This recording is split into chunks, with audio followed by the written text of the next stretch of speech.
दोस्तों, भाजपा विदेशों में डंका बजाने का प्रोपेगेंडा करती है, वहीं पे राहुल गांधी विदेश जाकर उनकी हवा निकाल देते हैं। एक बार फिर से राहुल गांधी ने विदेश में वो कर दिया जिससे भाजपा इंडिया में तिलमिलाई दिखाई दे रही है। वहीं पे राहुल गांधी ने कोलंबिया में आरएसएस और बीजेपी को कायर कह दिया है। और इतना ही नहीं दोस्तों, विदेश मंत्री को भी लताड़ डाला है। मैं आपको बता दूं, कुछ दिन पहले की बात है जहां विदेश मंत्री ये बोलते हैं चीन भारत से ताकतवर है।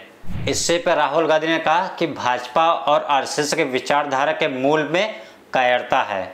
जब से राहुल गांधी ने यह बात की है तब से भाजपा हर बात राष्ट्रवाद के डब्बे में पैक करके इसको भी उसी तरीके बोल रही है। राहुल गांधी के इस बयान को भाजपा विदेश में जाकर बदनामी करने वाला वो बताया है। और मुझे अब बताइए, भाजपा भारत कब से हो गया और आरएसएस भारत कब से हो गया? तो मैं आपको बता दूं, भारत भाजपा और आरएसएस का नहीं है, देश के 140 करोड़ जनता का है। जैसा मैंने आपको बताया, भाजपा हर चीज को राष्ट्रवाद का पैकिंग चढ़ाकर बेचती है। क्या हमारे देश के विदेश मंत्री चीन को भारत से ताकतवर कहना, क्या ये सही है? शत्रु का बल हमारे बल से ज्यादा है, क्या ये कहना राष्ट्रवाद है?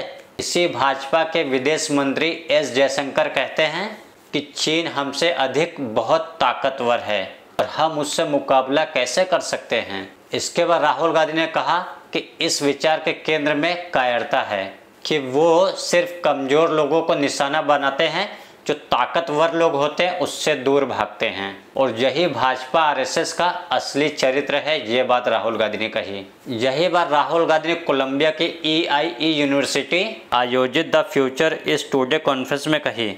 राहुल गांधी दक्षिण अमेरिका के 10 दिवसीय दौरे पर हैं। वहीं ब्राजील, पेरू और चिली भी शामिल है। दोस्तों, भाजपा और आरएसएस कितनी राष्ट्रवादी है ये बहुत दूर जाने की जरूरत नहीं है। मैं आपको बता दूं, आरएसएस के 100 साल पूरे होने पर नरेंद्र मोदी ने आरएसएस का बहुत गुणगान किया और वहीं पर एक सिक्का भी लॉन्च कर दिया।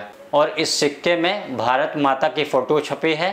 भारत माता के हाथ में तिरंगे झंडे की जगह आरएसएस के झंडे का फोटो डाला गया है। आखिर भारत माता तिरंगा झंडा क्यों नहीं पकड़ सकती? आखिर भारत माता के हाथ में आरएसएस झंडा क्यों पकड़ाया गया है? दोस्तों, मोदी जी ने आरएसएस की बड़ाई की, वहीं कांग्रेस ने आरएसएस के गुण बताए। 2 साल हो रहे हैं तो टीवी पर, अखबारों में सरकार के नुमाइंदों द्वारा आरएसएस का गुणगान किया जा रहा है। लेकिन आरएसएस का गुणगान किस बात के लिए किया जाए?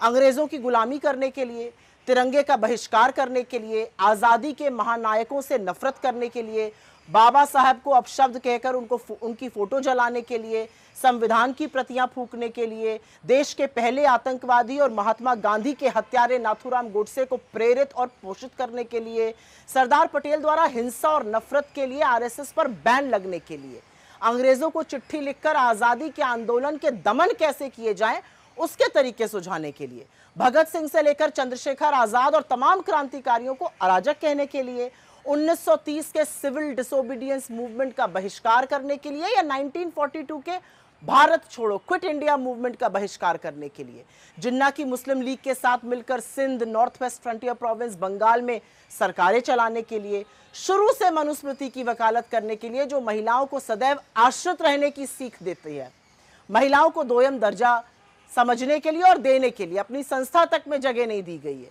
हाशिए पर पड़े लोगों को निम्न श्रेणी का समझने और मानने के लिए, सामाजिक न्याय और आरक्षण की खिलाफत करने के लिए, आज तक एक भी दलित, एक भी पिछड़ा, एक भी आदिवासी प्रमुख न चुनने के लिए, घोर सांप्रदायिक और घोर जातिवादी होने के लिए, आखिर किस चीज के लिए आरएसएस का महिमा मंडन किया जाए, आरएसएस का गुणगान हो? ये जो लाल किले की प्राचीर से नरेंद्र मोदी जी ने आरएसएस का महिमा मंडन किया, ये असल में बौखलाहट है कि किसी भी तरह उसे कुछ मान्यता मिल जाए। लेकिन ना भाषण से, ना सिक्का जारी करने से आरएसएस का सिया सच बदला जा सकता है। उनकी ट्रेनिंग का नतीजा, ज्यादा दूर देखने जाने की जरूरत नहीं है।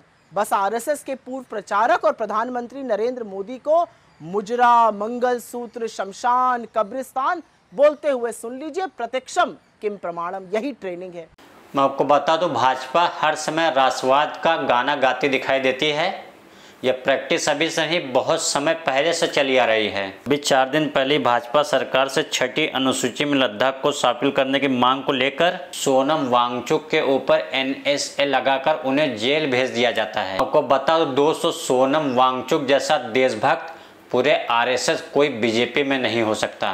मैं आपको बता दूं, सोनम वांगचुक इस देश के उद्धार के लिए, इस देश के लिए ना जाने कितना कुछ काम किया है और वो बहुत सारे पुरस्कार से सम्मानित भी हुए हैं।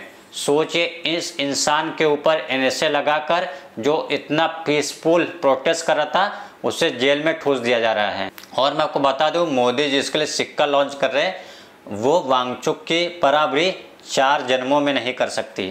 दोस्तों, भाजपा हर मसले को राष्ट्रवाद का राग डालकर बंद कर देती है। वहीं अधिकार मांगने वाले सोनम वांगचुक को देशद्रोही तक बता दिया गया है और सोनम वांगचुक तब देशद्रोही घोषित किए गए जब भाजपा सवाल करने लगे, उनके खिलाफ प्रोटेस्ट करने लगे। उनका जो IT सेल है किस तरीके से उन्हें ट्रोल कर रहा है सोशल मीडिया पे। मैं आपको बता दूं, सोनम वांगचुक लद्दाख को पूर्ण राज्य का दर्जा की मांग करने लगे और तब जाके उन्हें जेल में डाल दिया गया। और मैं आपको बता दूं, उनकी पत्नी गीतांजलि जो कि सुप्रीम कोर्ट के दरवाजे तक दस्तक दे चुकी हैं। और वहीं सोनम वांगचुक की पत्नी सोनम वांगचुक को तुरंत रिहा करने की मांग करते हुए हेबियस कार्पस यानी बंदी प्रतीक्षाकरण याचिका जारी की। 2 अक्टूबर को भारतीय संविधान के अनुच्छेद 32 के तहत सुप्रीम कोर्ट में रिट याचिका दायर कर रहे हैं और उन्होंने दावा किया कि उनके पति की गिरफ्तारी अवैध है। और गीतांजलि ने यह भी आरोप लगाया कि दिल्ली में हर जगह पर उनका पीछा किया जा रहा है और वहीं पे उनके कर्मचारी को भी हिरासत में रखा गया है। गीतांजलि ने कहा 1 हफ्ता हो गया, ना तो मुझे उनकी हेल्थ, ना उनकी सेहत, ना उनकी तबीयत कैसे, कुछ उसका ये पता नहीं है। गीतांजलि ने वकील सर्वम थ्रिम खरे के जरिए दायर याचिका में वांगचुक को हिरासत को चुनौती दी है और साथ ही उनकी तुरंत रिहाई की मांग भी की है। दोस्तों, सोच के देखिए, सोनम वांगचुक तभी देशद्रोही हुए जब वो भाजपा से सवाल करने लगे और लद्दाख को पूर्ण राज्य के दर्जा की मांग करने लगे। और उससे पहले वो देशद्रोही नहीं है, तो मैं सोनम वांगचुक के साथ खड़ा हूँ क्योंकि वे सही हैं। क्या आप सोनम वांगचुक के साथ खड़े हैं? आपके राय कमेंट में जरूर ड्रॉप करें। मिलते हैं कोई नेक्स्ट वीडियो में। Thank you so much. जय हिंद।